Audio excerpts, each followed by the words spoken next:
조선일보가 저를 거짓으로 왜곡해서 공격하는 기사가 있었고 제가 반박 영상을 올렸죠. 하루 만에 그 송지윤이라는 사람이 저의 강의를 다시 청취하지 못한 점은 나의 잘못이다. 이 점에 대해서 황현필에게 사과의 마음을 전한다라고 했습니다. 그래놓고도 노비를 죽이고도 처벌받지 않은 조선의 노주들 그 사실은 바뀌지 않는다라고 하면서 또 사례를 들었는데 이 송지윤이라는 사람은 중국 근대사를 공부한 사람이기 때문에 제가 볼 때 한국사 공부는 안 돼 있는 것 같아요. 이게 한국사 전공 여부를 떠나서 한국사 관련 서적을 얼마나 읽었는가 안 읽었는가 글만 봐도 보이거든요. 어디서 논문을 지금 짜집기 갖고 사례를 들었지만 이게 합리적인 주장이 안 된다는 걸 아마 본인도 알겠지. 일반인들 이 글에 관심을 안 갖기 때문에 내가 일일이 하나하나 대응할 가치가 없습니다만 글쓴이가 잘못했다고 사과를 했을 정도면 조선일보는 저에 대한 공격 기사를 완벽히 정정 보도하든지 아니면 기사를 내려라. 아니 영화나 드라마 보면 막 멍석말 해가지고 노비를 막 주인이 함부로 죽이잖아요. 그래서 그럴 수 없다. 그래서 조선나라에서 무려 500년 동안에 양반 주인이 노비를 함부로 죽이고도 처벌받지 않는 사례가 10번 이상 나온다면 내가 책임을 지고 분필 던지고 강의를 그만두겠다라고 했더니 조선일보에서는 야 황현필아 무려 500년 동안에 주인이 노비를 죽인 사례가 한 13건 정도 나왔으니까 너 책임지고 강의를 그만둬라. 이게 무슨 언론이 팩트체크도 하지 않고 이런 게 무슨 언론이야. 허위 보도에 대해서 분명하게 사과하시고 정정 보도하라.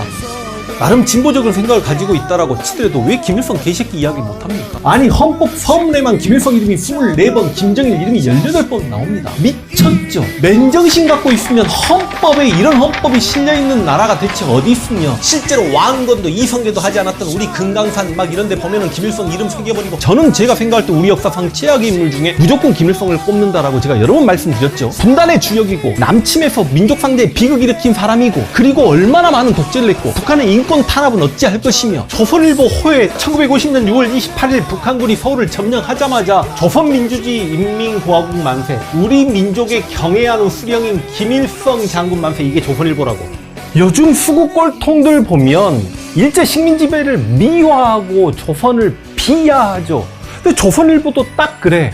아니 신문지상에 이 가난해 보이는 조선인들 사진을 딱 실어놓고 조선인에 대한 열등의식을 가지게끔 해놓고 그리고 조선의 궁궐 경복궁 앞에 조선의 위대한 군주였던 세종대왕의 동상이 있는 것도 못마땅해. 더군다나 세종대왕 동상의 사진을 신문지상에 실을 때 대왕의 동상을 아래에서 찍은 것도 아니고 위에서 내려다보고 건방지게 찍었단 말이지. 아니 일본 오사카성 앞에서는 임진왜란을 일으켜서 조선인들 수백만 명을 죽였던 토요토미 히데요시 동상이 있는데 그 동상에는 찍소리도 못하면서 아니 조선의 민족문화를 창달하고 한글을 창제하고 백성을 지극히 사랑했던 세종대왕의 동상이 왜 그렇게 못마땅하냐? 왜 그러면서 조선을 그렇게 비하하면서 조선일보야?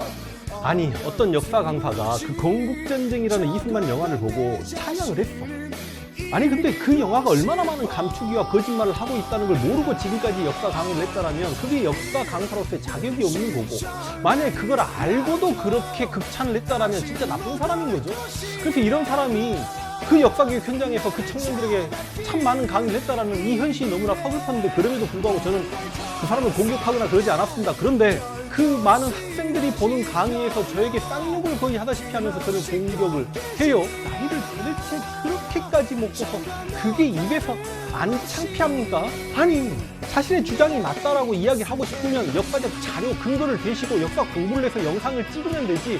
그 수없이 많은 영상들 중에 제대로 찍은 영상이 하나도 없지요. 수험 한국사 내용 갖다가 짜집기 한 것밖에 안 되니까 능력이 안 되니까 뭐 어쩔 수 없는가 모르겠지만 하여간 제가 보았을 때는 이 강사 진짜 이제는 그냥 맛이 갔다.